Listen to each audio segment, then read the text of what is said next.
Hey guys, I'm going to show you how to change the key fob battery on this style of flip fob for the Volkswagen vehicles. So first off, we're going to just open up the spare key just like this, or the key blade, and then we're going to just push up right here with your thumb. Take off this back cover, and then we are going to get a small little screwdriver and stick it down right here in this little cutout. So this takes a CR2032 battery, and then we're going to replace the old one with a new one and go in just like this.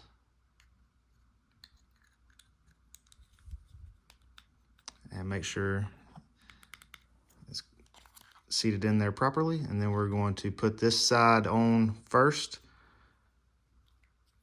right here, putting the cover back on. And then make sure this little piece right there clips back in. And then there you go.